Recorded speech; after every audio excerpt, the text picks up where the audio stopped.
There we go. Hey guys, good morning to you. You're watching Grooves and Motivation Live. This is Jermaine Morgan. And today we're going to be talking about heart posture. What does that mean and is it even important? But first, we're going to do a little grooving. So make sure you guys stay tuned.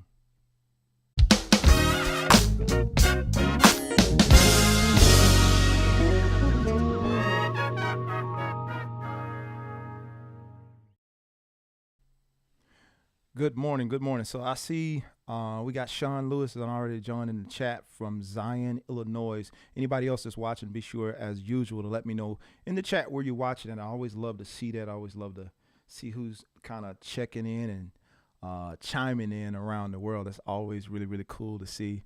I wanna see that. And you'll know if you've been here more than once. I'll try to speak to you guys. I had a question, not me having a question, but somebody asked me a question on one of my videos recently. If you're just joining this live because it popped up in your feed or something like that, you don't know who I am. I am Jermaine Morgan, and yes, I do teach bass lessons. I want to get that out of the way before I get into this talk. We give a few more people time to join in as well. I see you, Keith. Keith McGinnis from Ireland. Gospel Music for Life, South Carolina's in the building. P. Santa Boogie, Montreal, Canada. I see you. One of the questions I was asked, teach bass lesson. All I do is see you play. Literally, somebody told me the other day. All I ever see is you playing. I want to know if you teach bass. Yes, I do teach bass lessons, and I got a lot of free bass lessons here on my channel. But if you're looking for something more specific in gospel and with riffs and licks and that type of thing, I do have a website where I teach all this information. Sometimes I take for granted that everybody knows and everybody doesn't know, so I assume sometimes that everybody knows, like, yeah, everybody know I teach bass lesson, but a lot of you guys don't. You meet me for the first time, and since you are meeting me for the first time, if you are, go ahead and hit that subscribe button and like this video while you're at it, and turn on my bell notification so you don't miss anything. I see you. What's that? Simiyu Bass Crafts, Kenya. I see you in the building. Great to have you. Who is that? Lams Talatuo. I know I'm messing that up. Hi from Melbourne, Australia. Good to have you this morning. Glad that you're in the building, or glad that you're in the live chat. So I'm playing around as far as groove is concerned this morning. I'm playing around with this loop from one of my songs. This song is an original from my album, the Jermaine Morgan Band, Dreams Work Reality Part 2. The name of this song is called The Switch Up.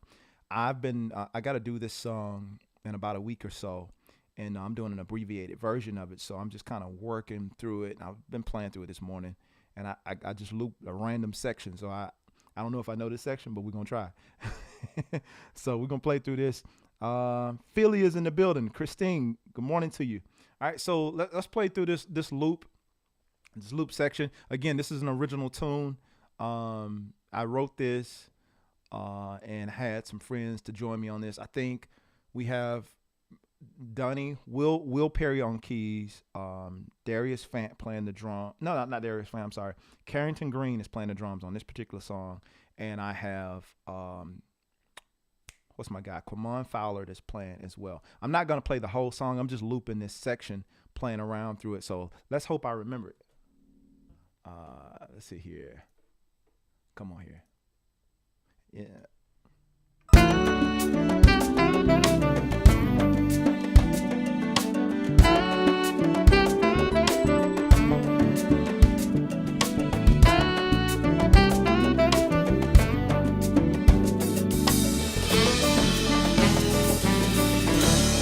That's the part I don't know.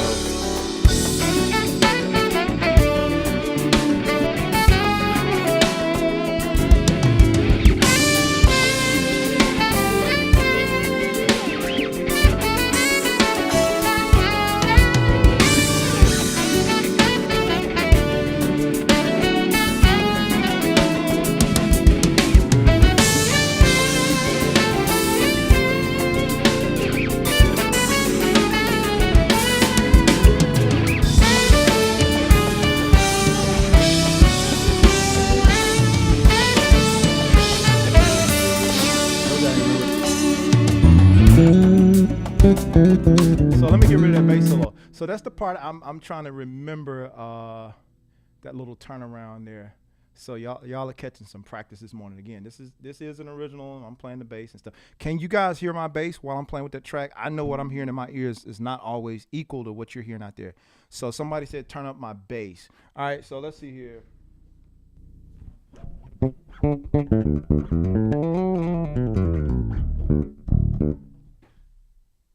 And y'all can be a little nicer with the request. Can you turn your bass up? Put a little can in front of that.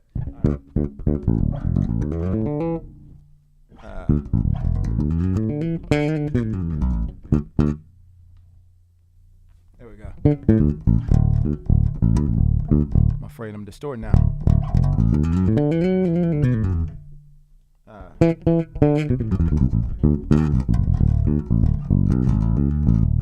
All right, there we go. Not much. All right, so what about now? Is that okay? There we go. We can hear the bass now. So I've been playing different basses and stuff like that. So sometimes I have to adjust these sounds. That's why I'm asking you guys, because it unfortunately it always changes. All the basses are not created equal. In this one, I bag it back.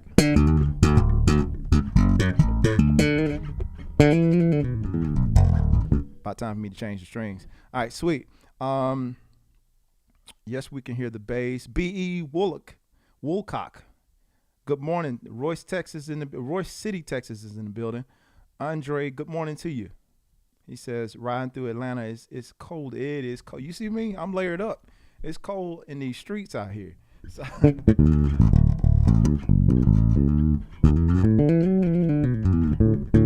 right, I think we done did my sound check. We got that out of the way. I thank y'all. My sound team has got me right, I think. So we're going to try it again.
What up, Charles?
Charles. I'm trying not to butcher this song.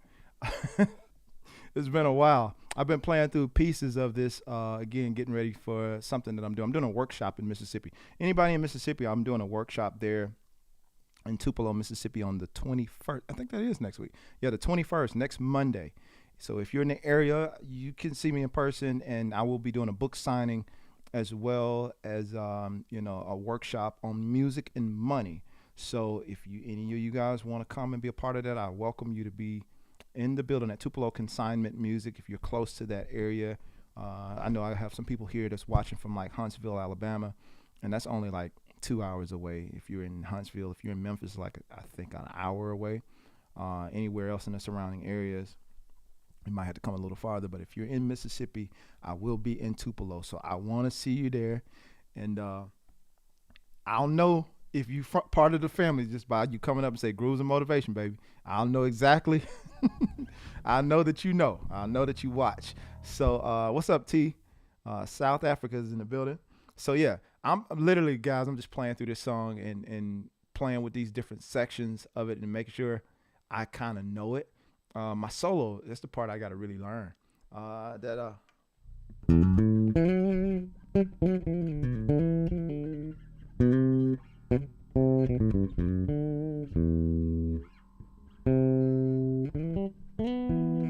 What? No, that's it.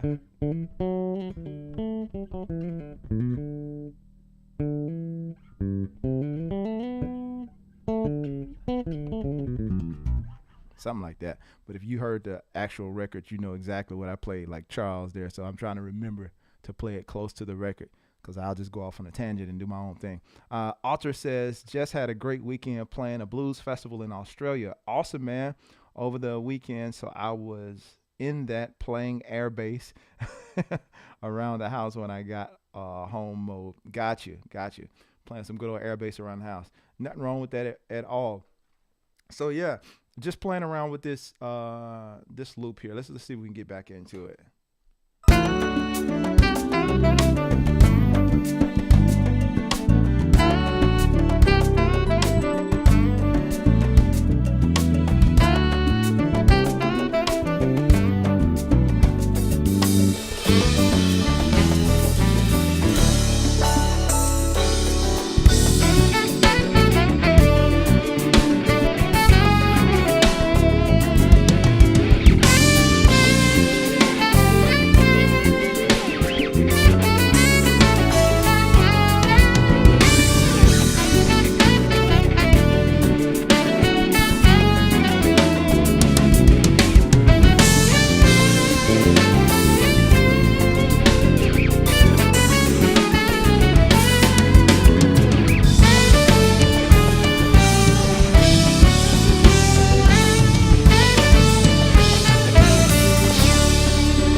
Go to one of my favorite parts of the song. There's a part, we do a line that I love this line. Yeah, I wrote it, so it might be biased, but I love this line. So I'm gonna loop this section and play over this line here. Let me find it. Give me a second.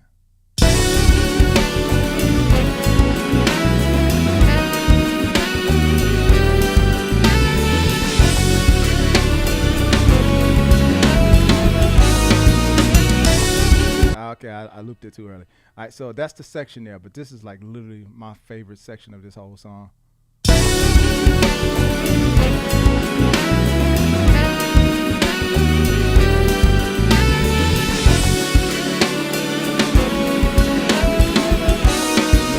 In the right spot before I start playing.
I got to get the whole guitar solo now. All right, it's starting to feel good. So now I got to get the whole guitar. Now y'all gotta take my guitar solo. Hold on.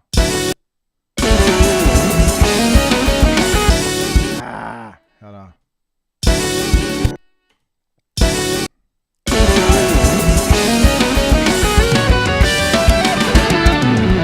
There we go. All right, now we can loop the whole thing. All right, we can loop the whole thing. I'm sorry, y'all. I'm not, but I am, but I'm not.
All right.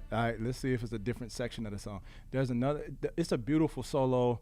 Quamon Fowler played this solo on Iwi. If you guys ever heard of that instrument, really, really nice solo. Let me see if I can get to that section.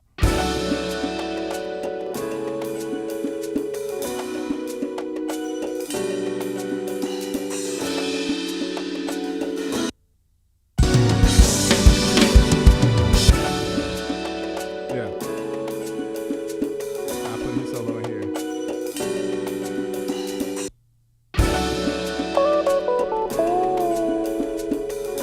We got that foolishness in the chat.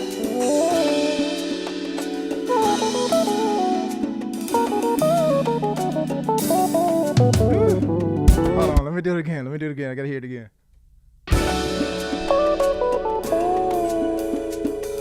Y'all like that? Give it a thumbs up. That's Quamon Fowler. All right, I missed my spot. Let me do it again.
I done burden y'all with that song long enough. I love this song. It's one of my favorites off that last record that I did. Again, if you're interested in knowing what that is, um, that's called. I'm trying to ban this thing right here. Yeah, let's go ahead and ban that. Sorry about those comments, you guys. All right. So anyway, I'm trying to play through this. The name of that record is called Dreams Work Reality Part 2. I was looking through the comments and got distracted for a second. Dreams Work Reality Part 2.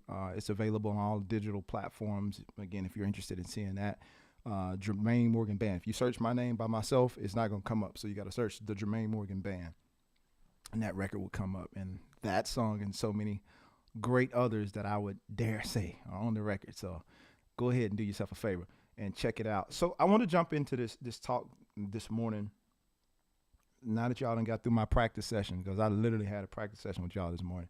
Hopefully y'all didn't mind. But I wanted to talk about something, heart posture. And this subject might be a snooze fest for some people, but it shouldn't be. If you are a musician, it shouldn't be a snooze fest. Thank you, Christine. I appreciate that.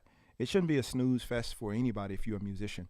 Talking about heart posture, and what do I mean by that? Well, I define heart posture as the approach or attitude by which you approach what you do musically. That's what I mean when I talk about heart posture. I know you can find other definitions, but what I mean when I say it, the approach by which you do it, your attitude, how you come into this thing. I find a lot of us musicians nowadays, and I might sound like I'm on my soapbox for a minute, so y'all bear with me. But I find one of the things that I find, not across the board, but in a lot of the younger musicians that have come up, amazing musicians, and definitely creative and definitely light years beyond where I was at that age, or some of them even now, But one of the things I see an absence of, and this is not, I'm not picking on just young musicians. I see this with young and old, but there's a lack of reverence. There's a lack of reverence in terms of the posture in which you do it. Let's deal with this specifically from more of a spiritual context. Regardless of what genre of music you playing, let me put this disclaimer out there. Regardless of what genre of music you find yourself playing, it's all spiritual. You just don't know it. If you're just playing it unawareingly and you think, well, I ain't playing in the church, so all that spiritual mumbo jumbo ain't got nothing to do with me. It's all spiritual. Here's the thing. Music is spiritual in the sense that you can change the atmosphere by what you play. Playing a certain thing put people in a certain mood, period. Just like Hollywood has figured it out,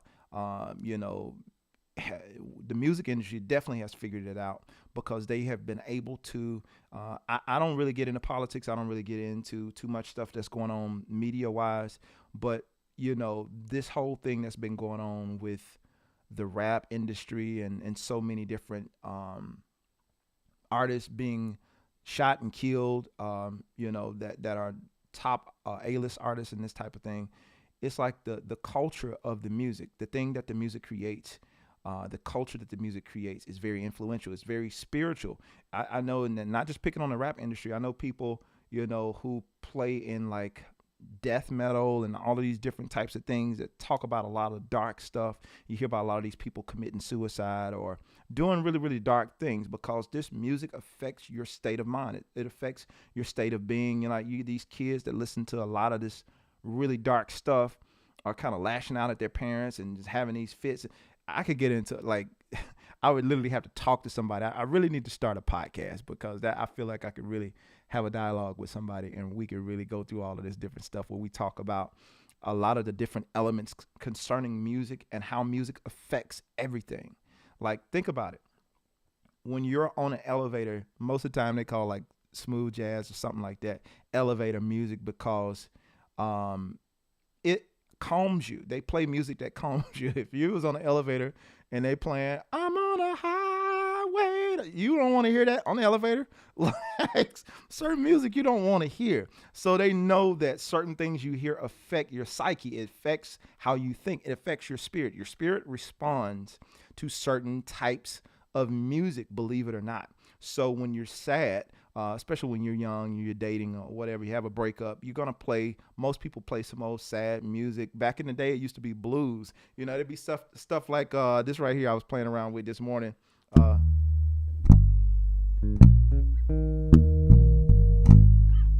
I'm gonna just play some blues real quick. Make my point.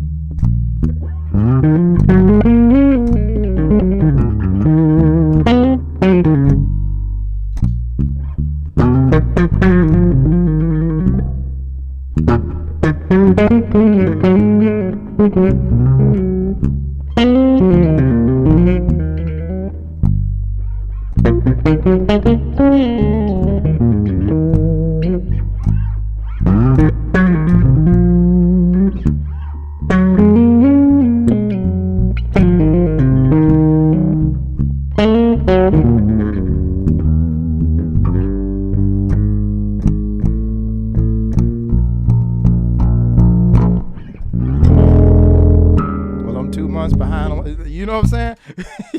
It start making you think about stuff like that because the music, how it affects you. I did that just to make a point.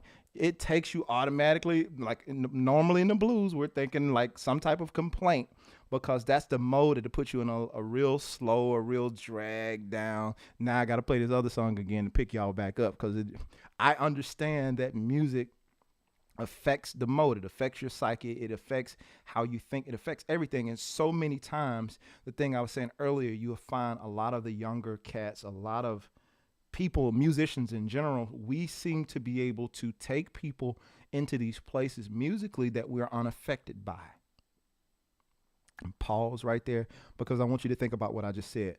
Oftentimes, especially when we deal in the church realm, we're able to lead people into the presence of God, but it's almost like that tour guide that takes you somewhere that they're over it. Like they've been at the park, they've been at Disneyland or whatever, and they did this tour a million times. And because they've done it so much, they're over the tour. You're like, ooh, you know, you got a new crowd that's coming in and they're seeing the giraffes, this Animal Kingdom and all this. I ain't never been to Animal Kingdom, but I would imagine, you know, you're seeing all these different animals and all these different things. And you're like, oh, wow, look at that. And the tour guide, yeah, you know, he's like in his mind, man, I can't wait to get off. But he's taking you on this tour to this place to see these amazing things from your perspective because you're being led there, right? But he's completely unaffected by it because it's so common to him, he doesn't even take it seriously anymore. All he knows, I come in here, I do this thing, I get paid, and I'm out. You know what I'm saying? I do my 12-hour shift, my 8-hour shift, however long I got to be here. I know I got a break. Let's see, it's 10 o'clock. I got a break coming up at 12. I'm going to do these last little two, and I'm going to hit this break at 12, take my 30 minutes, and I'm going to come back. You know what I'm saying? So it's like mindless activity that we do as musicians because we've been in the presence of God so much. Many of us are over it as church musicians. Some of us may have never even been into the presence of God. We just know how to take people to that place. We never even experienced it. Because one of the things I noticed, once you truly experience it, and this is from my own experience, I'm talking about what I know, not what I'm conjuring up. I'm talking about what I know. When you truly experience it and you have an encounter with the Holy Spirit, it's like a high, I would imagine. I don't smoke or drink anything like that, but I would imagine it's like a high. It's one of those things you want to constantly get back to. When you play music to a point spiritually where you connect with it on a positive note, where you feel yourself starting to be healed from the music. You feel yourself, your spirit starting to be lifted. If you're having a bad day, you feeling the temperature of your day changing, the atmosphere and the environment. You know you can control the environment. I think one of the most powerful things I saw playing in church is after I started learning about note substitutions and that type of thing. When we will be playing like a progression, it would be like a simple progression, like where we'd be playing 3 or 4 chords, like playing on, just say if we're just riding the 4,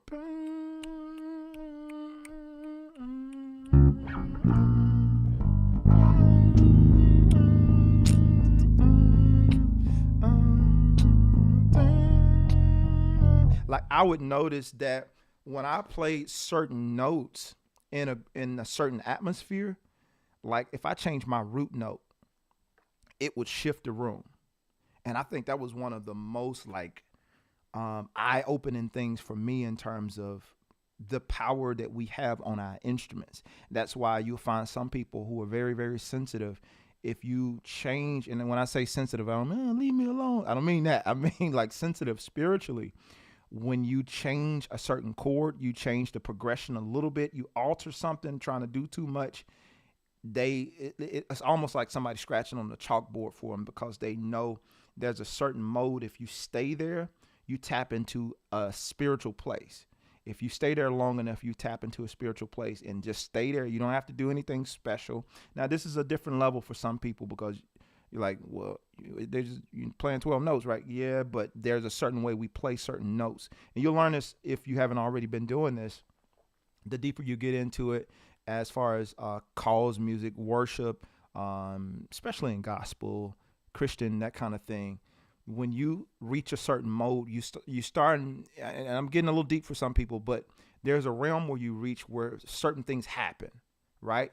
And you have to be really sensitive to what you play in those moments. And you have to be aware of your heart posture, because if your heart posture is wrong, the attitude by which you're coming at it with, the approach and all that kind of stuff is wrong, then you can affect the whole mood, and you can affect the whole manifestation of the Holy Spirit, for lack of better words. You can affect it in a positive or negative way, because believe it or not, what you come in with, you can give to the audience if you don't drop it at the door. When you pick up your instrument, this is an extension of your voice. So imagine if somebody got on the microphone and just started talking negative for 30 minutes in the microphone over a group of people in a certain mode, and they're playing the blues, and they just sit there and rant for 30 minutes straight on some negative stuff. Well, by the end of all of that, and you playing those blues chords and they ranting for 30 minutes, it's going to pull your mode all the way down, regardless if you had a great day or not. And before you know it, you're walking outside, snapping on people, or feeling depressed, and you don't know why you're feeling depressed, but it's because of the atmosphere that was created with what you played. You have to be mindful of what you're doing. I have to be mindful of what I'm doing when I'm playing. I've been filling in at a church for a while now, and one of the things I try to do, because I made this mistake before when I had got burnt out with church, and I was just coming in and playing, doing my thing, and just sitting down and checking out.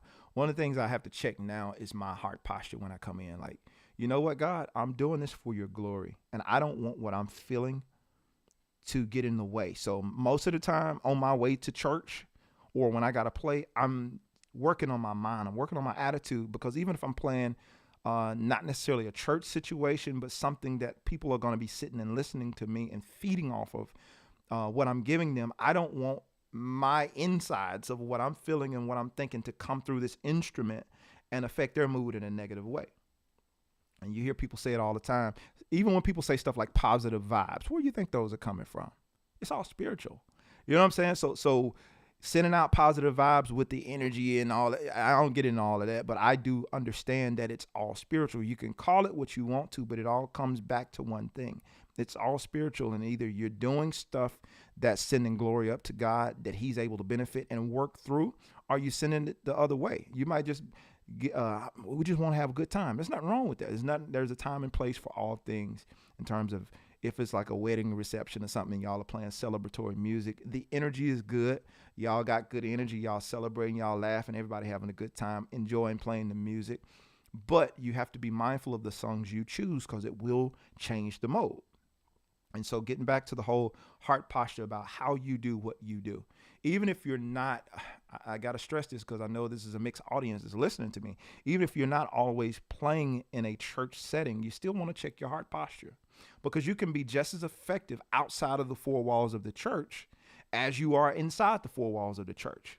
There have been places that I've played. I mentioned this before when I was doing my Music Matters tour years ago. I started playing for the special needs kids at some of these schools. And man, I've said it before, but I'll say it again, because maybe some of you need to do this. It's a rewarding thing for you to do. Like, the gratification comes immediately. I'm telling you, ain't nothing like playing for those kids, rather playing for going playing music, having no agenda, no motive, anything like that, but going and playing for those special needs kids, because you're dealing with people a lot of them, they still have feelings. Like, these are people, they're human beings. They still feel, but I think people judge you based on what they see you having. They judge you based on a condition. This person is in a wheelchair. They got this going on. They got that going on. They're unable. These people are humans. They have feelings. So when you come in there with no agenda, just out of the goodness of your heart to show and to spread love and to share your gift of music and your kindness through your music, they feel that and they respond to it. So one of the best feelings I had was my first time doing this, playing for the special needs kids, and I was blown away. It's like, man, you almost kind of get, not to punk out on y'all, but you almost get teary-eyed playing because you see the response. And then, like, some of the teachers would come up and tell me after I did my presentation with the kids, it's like, thank you so much for coming. Thank you so much for coming, because people will come to the school and they'll talk to the kids, but oftentimes the special needs kids are left out of the assemblies and, all that kind of stuff. People kind of look over them as if they're nobody, as if they're not important, as if they don't exist. But you come in today, we've seen students who normally don't even interact with anybody. They're engaging.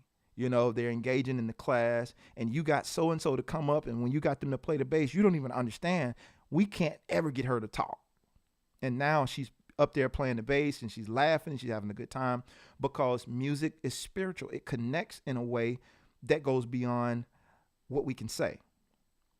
It connects, and I don't know how to explain it, but it's spiritual. And when your heart posture is right, it comes through the music. People can sense who you are and what you're about. Even if you're super talented and you're a jerk, but you genuinely love music and you genuinely enjoy what you're doing, people can sense that.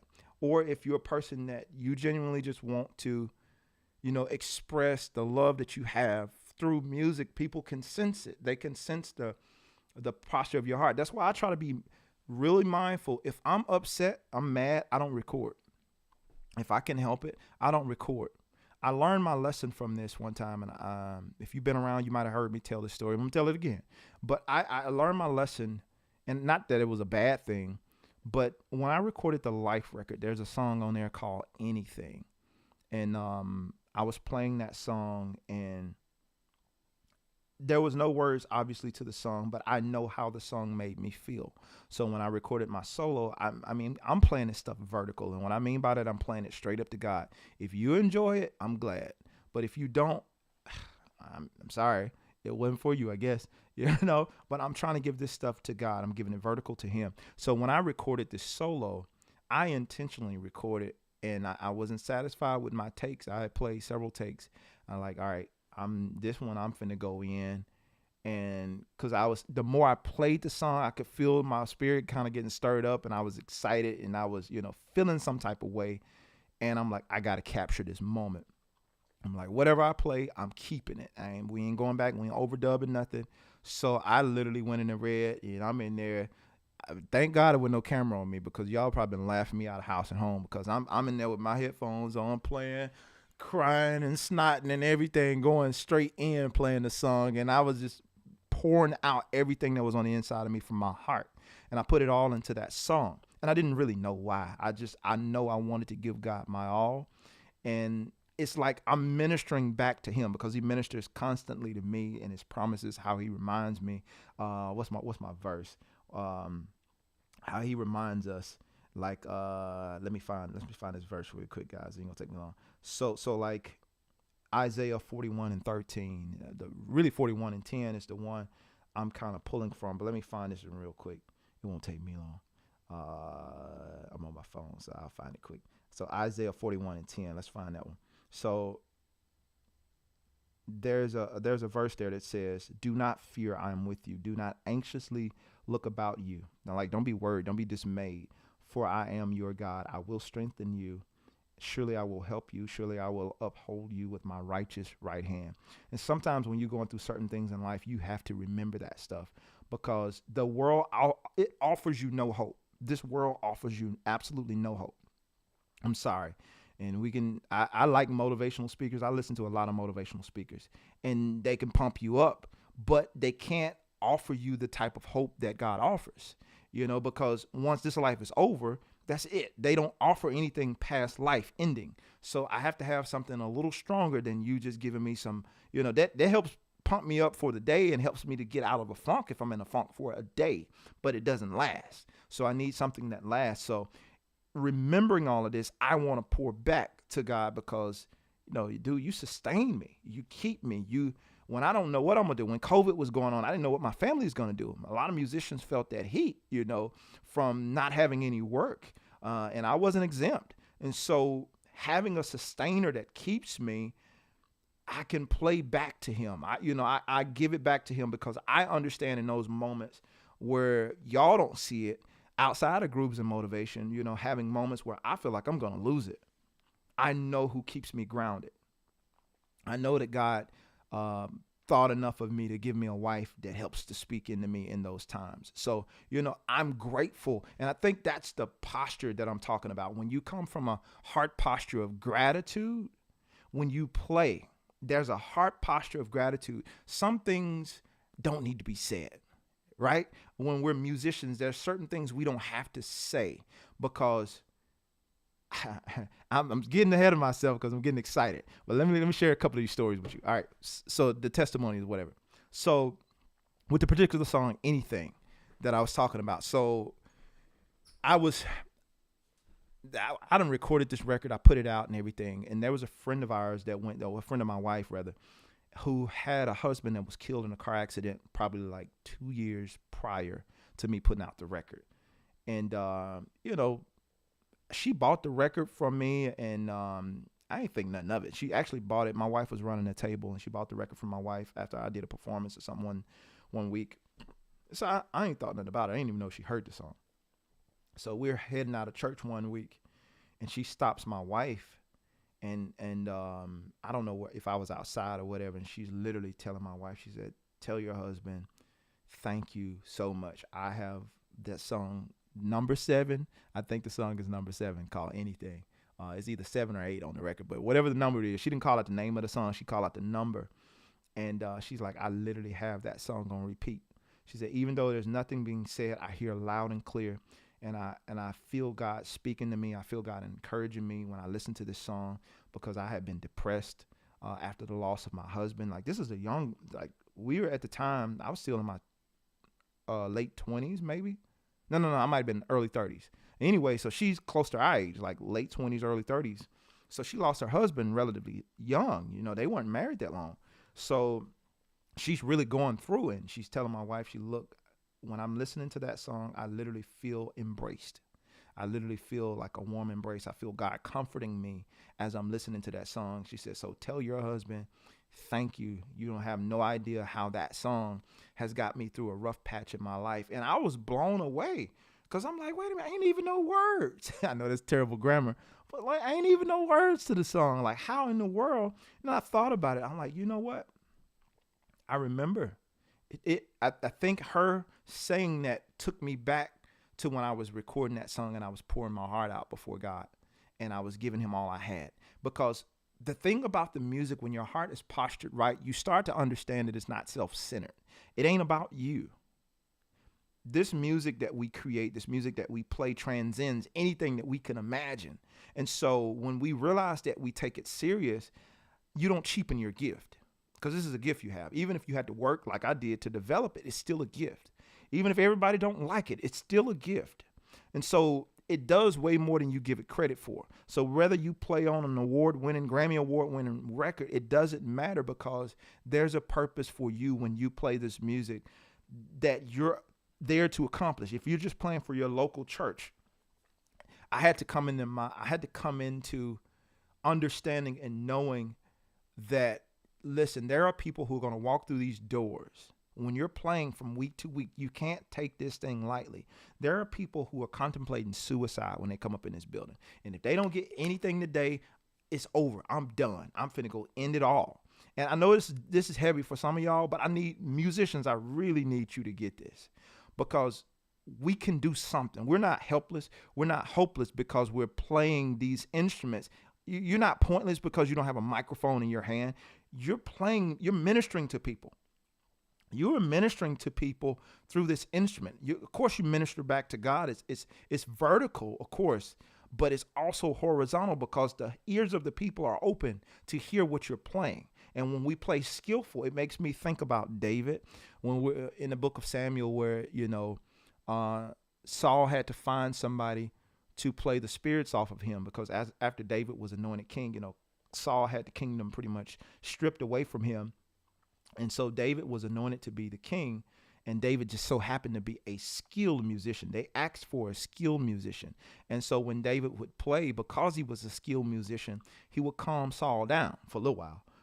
You know what I'm saying? He would calm Saul down because he was skillful in what he did. So it is important for us to be skillful and not just kind of haphazardly do what we do. We got to take it seriously and develop the skill.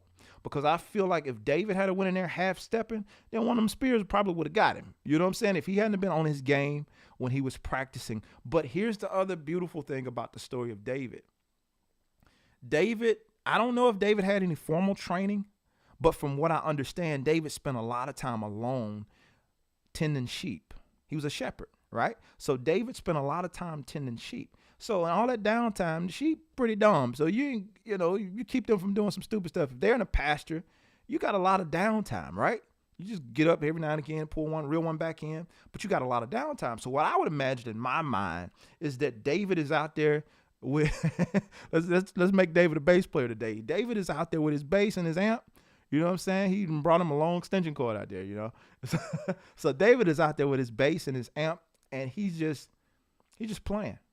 He's just playing his heart out and working through his skills. And he's also learning how to tap into the presence of God when he plays, because I feel like the only way that he was able to help calm Saul down is that he had to be tapping into the presence of God. His heart posture had to be right when he was playing. Take in consideration what he was doing. He was tending sheep. So he had to have a heart of a shepherd, which means he had to care for somebody else other than himself, because as a shepherd, you're constantly on watch.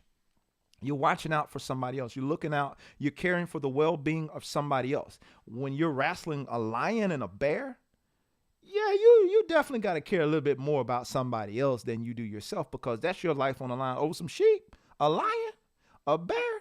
Nah, doc, he gonna have to have lamb chops today, yeah, as far as I'm concerned. But the heart of a shepherd that's giving you that, I think the Bible giving you that context about David, fighting off the lion and fighting off the bear. It gives you the context of the type of heart that David had for people. The sheep represent us because we're called sheep, in the Bible. So he had a heart for people. And so it was a no-brainer to make him a king. But he had to develop that skill in order so when he played, the presence of God could come through. And there's a scripture in Proverbs talking about your gifting will make room for you and bring you before great men. I mean, how much greater does it get than being before a king? And not only that, becoming a king as a result. And I think that's the thing we kind of look over with our gifts. We look at it and we set up shop as musicians and we think that's it. That's all I am. But David had many titles. When you think about David, it's like shepherd. Musician was like low on the totem pole, but he was a skilled musician. But we remember him most for being a king. Like on earth, there ain't really no higher office than being a king. You know what I'm saying? And you got Jesus, but that's already taken. So, so you can't make that one. So being a king, you don't get no higher than that. So it shows me as a musician, the sky's the limit as to what I can do. I'm not limited to just being the musician. So when some of you guys are going through these things, and this is for somebody, I don't know who it's for, don't let people diminish you because you're a musician. I'm going to say it again. Don't let people diminish you, make you feel small. Don't let people be condescending to you because you are a musician. Like y'all just a musician. Don't take that. I ain't saying you got to lash out and you got to retaliate, but don't allow people to put you down because you're a musician, because obviously a musician became king. So it must have been some merit to him being a musician and having the heart, for people having the heart of a shepherd. And your heart posture, it all matters because you're serving people with what you do. Your service should go to God with this instrument. I seen somebody in the comments earlier quoted one of my favorite scriptures Colossians 3:23, and everything we do it unto the glory of God. We do it as if we were presenting this, we're packaging it up. Every Sunday when you come in there, you're supposed to treat, or whenever you play, I ain't just talking to church musicians, or whenever you play, you're supposed to treat this opportunity that you get to play as if God is an audience and he's listening. He's trying to, all right, what you got for me today? And you're trying to present this thing to him. So your heart posture is one of gratitude. Look, I don't have a lot that I can say today, but I do want to share this with you in terms of my heart posture. That's what I mean when I say that. When I come into this place, I want to make sure that my heart is right before God. That doesn't mean let's kind of kill some stuff. That doesn't mean you're gonna play perfect every time you get ready to play. That's not what that means. But oftentimes your mistakes can be musical as well because of the heart posture, and it don't throw it off because you messed up or you missed a string or something like that. I think some of us as musicians, we focus too much on perfection and not on heart posture. And like I said earlier, being skillful is important. Being skillful is important. You want to make sure you dig in. You want to make sure you polish what you're doing. I mean, I'm like, when I'm in a music director position, or even if I'm not music director, it's annoying to me when people are not playing their parts right, and they're not, they're kind of half playing the song.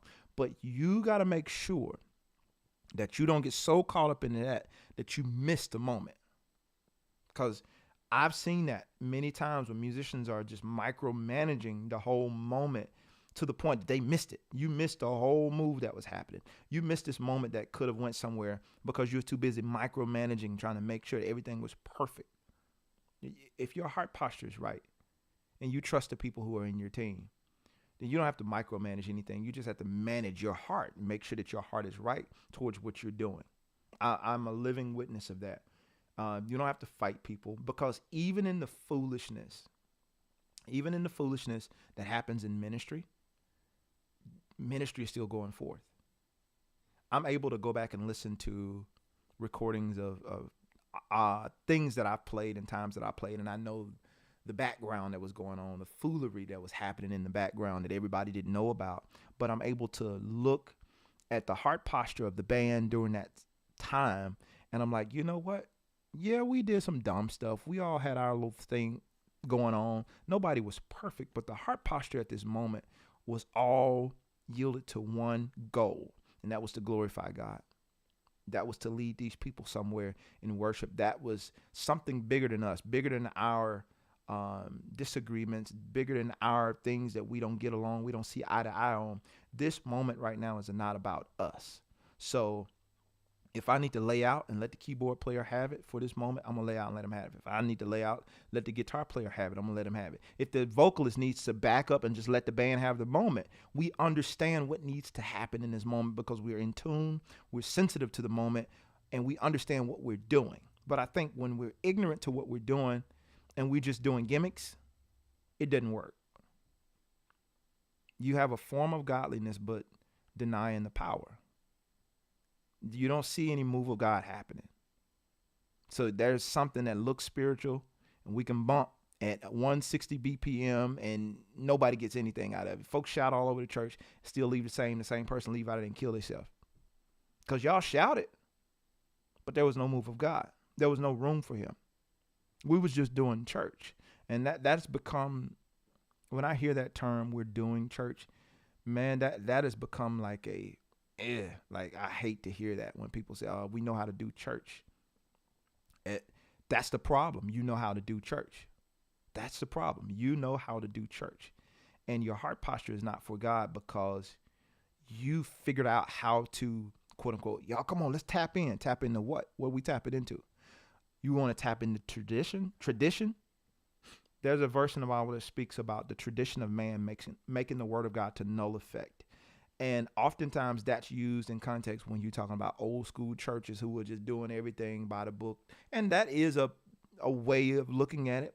But us more forward thinking people and folks, you got more progressive churches and all that kind of stuff. Even though you're not doing the traditional thing with your church, y'all got the smoke machines and it's black in there and you got the spotlights on and you're saying, "Oh, holy," you're doing your song, your top 40 CCM song.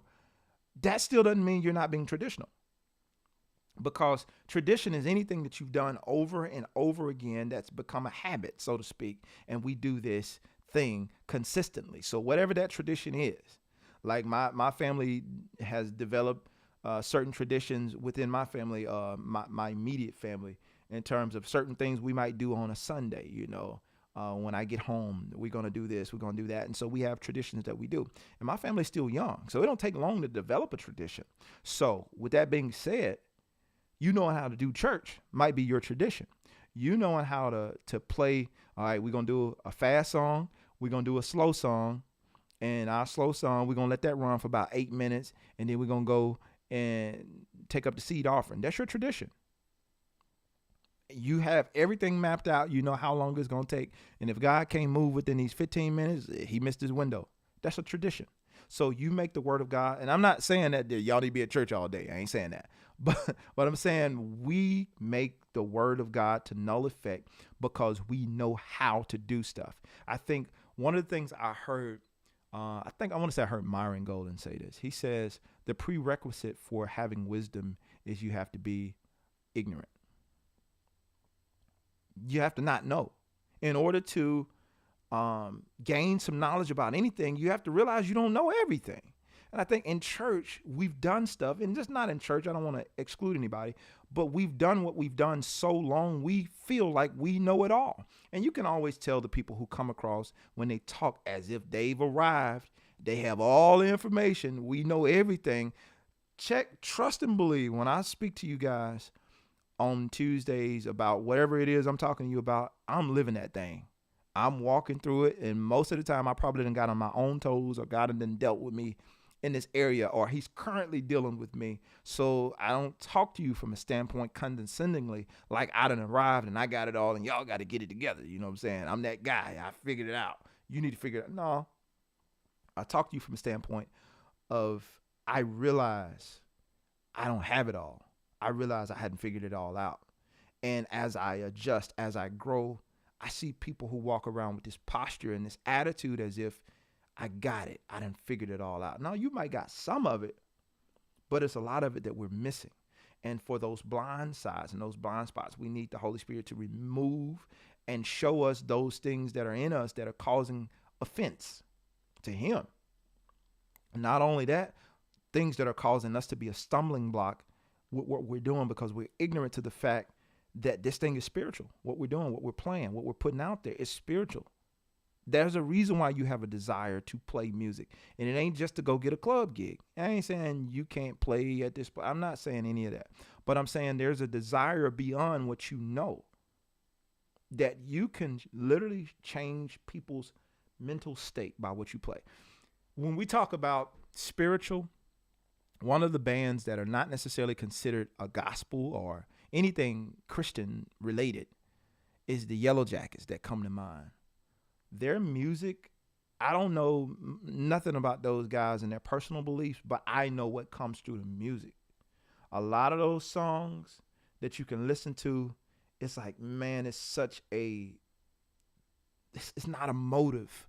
The music is not agenda driven. So when you hear the music, you're able, like, you can literally put on some of Yellow Jacket stuff and read and go into worship. Like, literally, you could put on their stuff, and it's like it's not agenda driven. It doesn't have an ulterior motive. It's like the music is pure to a certain degree. I don't know how else to describe it or explain it. And maybe you guys know some other music that's not necessarily Christian music, but when you hear it, you know, like, man, this music, something about it, it's like it puts me in a place, it puts me in a headspace. And some people have said that about some of my records, and I'm humbled by it. I'm like completely humbled by it. I know the intention of my heart when I recorded. I was telling you all these stories I was getting excited about. Recently, I had, after I put out Dreams Work Reality Part 2, that song, I don't know if it's this song, it might be another song that I played, but it's the same song. I've had two different people come to me and say almost identical testimonies about, man, literally cats, dudes, manly men coming to me telling me like, bruh, This song, man, is really ministering to me, and I just want to thank you for, you know, recording this because I hear your spirit loud and clear through this song, and it encouraged me. It challenged me to get back on what I supposed to been doing because I've been kind of dropping the ball on some things in some areas. I have been dealing with depression. I'm sitting here like, you got all of that out that song, and not only that, I had a second person to confirm it, to say the same thing. Now here's the crazy part. When I heard those types of things and hearing how the music had affected people, and I think the name of the song, Imagine. What's the name of it? It's the name of the song is I Imagine. There it is. I Imagine. That particular song. That's the one. If you want to know what that song is, let me see what all this stuff Jermaine talking about. It's a song called I Imagine. Anyway, so my prayer to God when I made that record, both of them, I like, Lord, allow people to be affected positively about this music. I want this. I literally prayed this. I said, I want this music to cause people to wake up. I want people to, you know, be like, almost like it won't leave them alone. Something that they're supposed to be doing. Like when they hear this music, it like almost fires them up, make them want to just jump, you know, run through a wall, so to speak, you know, not nothing to hurt yourself, but you know what I mean, in terms of the energy, like they're so pumped when they hear it and they feel so much encouragement and they don't necessarily know why. I want them to feel that when they listen to this stuff. That's what I want people to feel. I want people to feel encouraged. I want people to feel inspired. I want people to feel motivated when they hear this stuff. And I want people to desire to be closer to you. And they're not sure why. Because it's not necessarily that I'm trying to get the credit for it. You know, the Bible speaks, I think it's Matthew 5, let your light so shine before men that men may see your good works and glorify the Father which is in heaven. Like, I want what I do to be so good that people give glory to God because of what they receive, not because how good I played, but because of what they receive. Even when I talk, even with what I speak, I don't, oh man, Jermaine, man, you didn't. No. I do want it to be good. Don't get me wrong. When I play, I want it to be good. I'm sorry if the Grooves and Motivation family, if y'all be hearing me flub a lot, but I do want it to be good. But I want it to be because I want glory to go to God, and I want your heart to give glory to Him for something you receive because of something I done. Because that counts for me. After all of this is said and done, once they close that box on me, I got to stand before it. And I need my works and what I've done to count and matter. I want it to matter for something.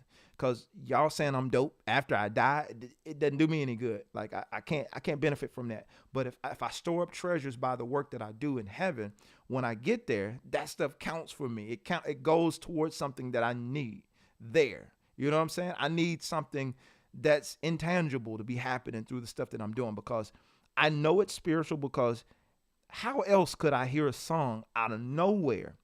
Like, God has given me a gift to create music. I ain't dumb to it. Hold on real quick. He's giving me a gift to create music. I literally can hear stuff out of nowhere. Like right now I'm talking, I ain't hearing nothing. But if I click this let's go next track over, I can literally create a song on the spot. And it's a gift that God has given me. Let's see, can I do it? Since I done said it.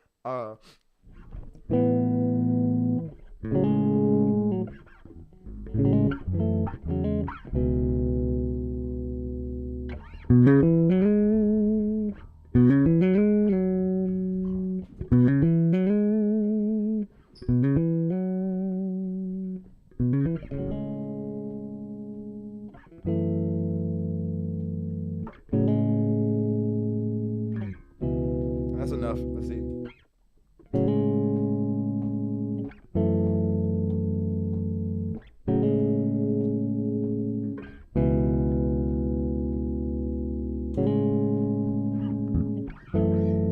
I gotta figure out what key I'm in.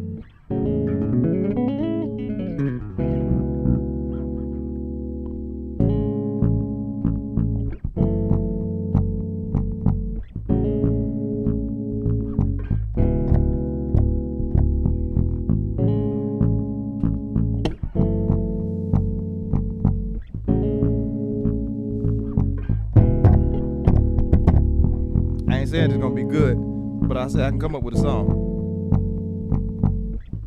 Might have to work kinks out of it later.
I'll do that again.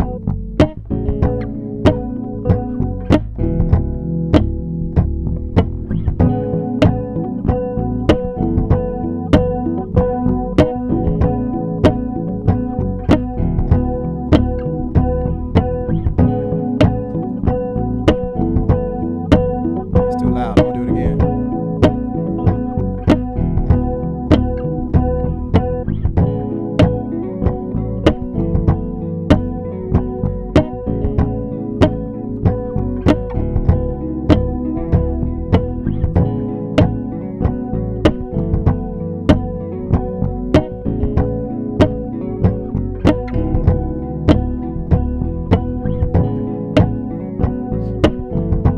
All right, let's see if we can get a melody.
All right, that's the point I'm making.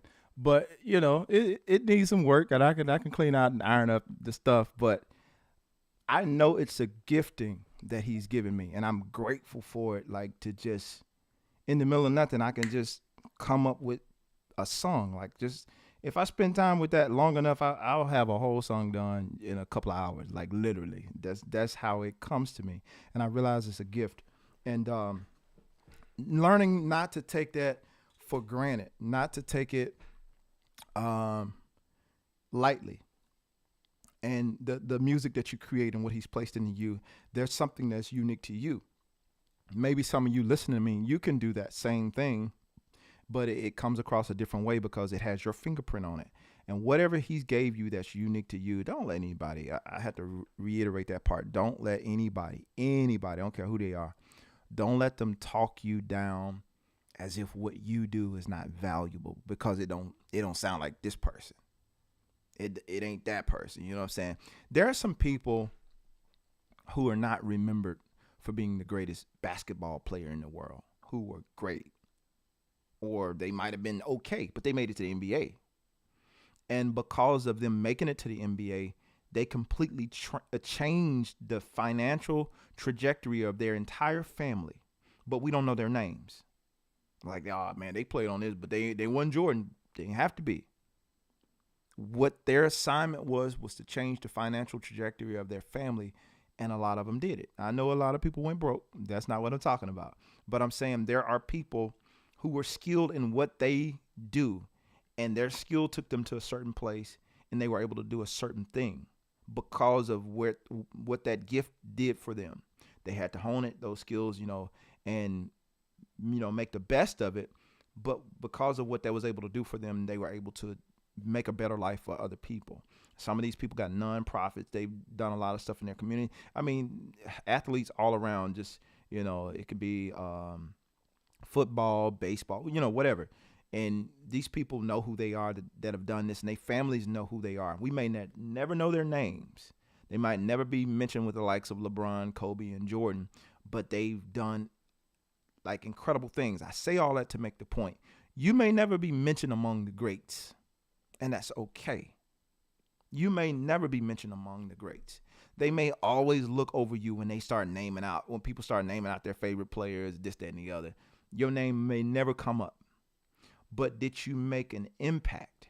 Where was your heart posture when you did what you did? That's all that matters at the end of the day. Because the people oftentimes that we try to impress, what difference does it make? The folks who we're trying to impress, what difference does it make anyway? There's an audience of one that we should be trying to impress at all times, because through that audience of one comes your promotion, comes your door open to the next thing. Because half of the people that you want to impress, let me just keep it a buck with you. Half of the people that you want to impress, if they had the opportunity, they would not give you the advancement that you needed in your career. They would not give you the opportunity that you needed in your career. If you were successful in impressing those people, they wouldn't do anything. They like, oh yeah, that was good this time. Big deal. They still gonna call who they gonna call. They got their go-to people, and you're not that person. So sorry to tell you that, but whoever they're gonna call, you're not the guy. So they got somebody else that they was thinking about, and you ain't him. So I hate to break it to you that way, but stop trying to impress people who don't care nothing about you. Play for an audience of one. Check your heart posture when you get ready to do what it is you do, and make sure you do it for the glory of God, period. Man, I've been going for a long time. So thank y'all for hanging out with me. I didn't realize I've been gone this long, but hopefully you all were blessed by this. I see you all's comments. And I appreciate you chiming in as usual.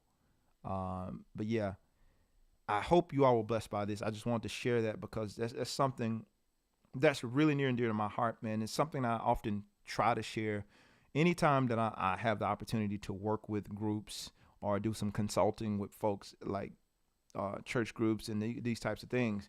You want to check that heart posture, because that makes all the difference in the world. I hear people throwing around the term, we just got to flow. We got to flow. We got to be able to flow. And I see so much church abuse with that terminology, flow. You got to be able to flow with me. You got to but you got to check your heart posture. First and foremost, and here I come on the soapbox again. First and foremost, we are not mind readers. Musicians are not mind readers. But we can reach your spirit if you're in alignment with the same thing we're in alignment with. Now, if you just own one and you think yourself to be the most whatever, and everybody else got to get in line with you, well, you're probably the problem. If everybody else is always missing it and you're the only one that's getting it, you might be the problem. Everybody can't be wrong, and only you are always right. Sometimes we can be so, like, you can have an encounter with God, and because what you did that time worked, you think every time you're the go-to person. Maybe God want to use the donkey this time. He don't want to use you. Maybe God wants to use the piano player or the guitar player that you look over. Maybe God wants to do a move through him, and you're not the go-to person this time. You know what I'm saying? Maybe he wants to do it a different way, because just because it worked last time don't mean it's going to work this time.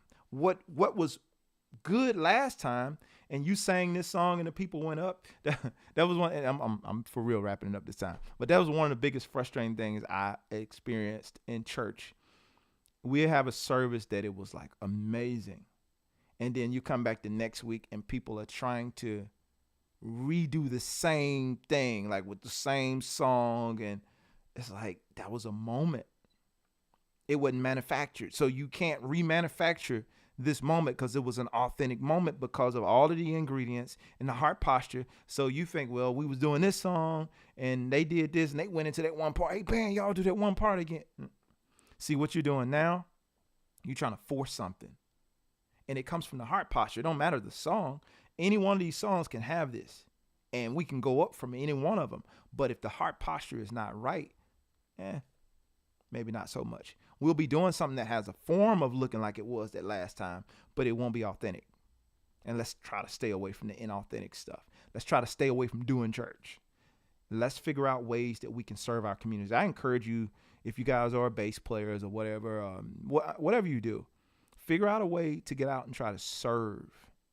Even if you only do it once, experience it. Like the whole special needs thing that I mentioned. If you have an opportunity to do that, go to your local school and see if you can kind of share, with the special needs kids, or even just with kids in general. I say special needs, from my experience, the response is different. I've been in a lot of schools and sharing, and that response is different. It's a different appreciation. There's a different appreciation you get from people who feel overlooked. That's a different kind of appreciation. Even if it's a boys and girls club or whatever it is in your neighborhood that you can go and share your gift with. You ain't looking for nothing. You're not looking for a handout. You know what I'm saying? It's from genuine, I want to do this to be a blessing. I encourage you to do that, because those things, doing that, helps you to refocus, helps you to reposture yourself, especially if you burn out playing. That's what I would say. That's what I would suggest to you, because I know a lot of musicians go through this and we get burnt out. We're like, yeah, I'm done. Well, the music thing, I'm over it. Figure out some type of way to serve with your gift and serve it to people who need it, because there are people who need what you do. Don't let these folks who don't appreciate what you do make you feel like nobody needs what you do. The world needs what you do. The world needs what you do. All right. So, all right, y'all. Thank y'all for listening. And if you found this thing helpful, share it with somebody. I ain't gonna get mad at you at all. And again, if you're not subscribed to this channel already, be sure to hit that subscribe button. Turn on my notifications. I'm generally live every Tuesday now at 11 a.m. Next week, I probably won't go live because I got to be out of town all week. And I don't know how convenient it will be for me to go live. If I can find the way to do it, I will try to go live. But I'm not making any promises about next week. And it's a holiday week anyway. So, but generally speaking, I'm here every Tuesday live. So, yeah. Alter Bridge says, I think it's more about being in tune and feeling it than doing moves, licks when it happens, Absolutely. Now, don't get me wrong. Everything has its place. And that's why I say that there's a time for all things. Everything has its place. The licks and all this kind of stuff, and having fun and vibe and all this stuff. Everything has its place, but a lot of stuff y'all hear me do here, while I'm just kind of solo and I'm all over the place. This is the place to do that. You know what I'm saying? That's why I come on here to do that kind of stuff. But when it comes to me playing in a more professional environment, or depending on what it is, it's like I'm playing what I'm supposed to play in that environment. Everything has its place. There's time and place for all things, but having the discernment to know when to do those things, to what you're saying, alter. That's the key. Having the discernment to know when and where certain things should be pulled out. All right, guys, I'm out of here. Thank y'all so much. Peace.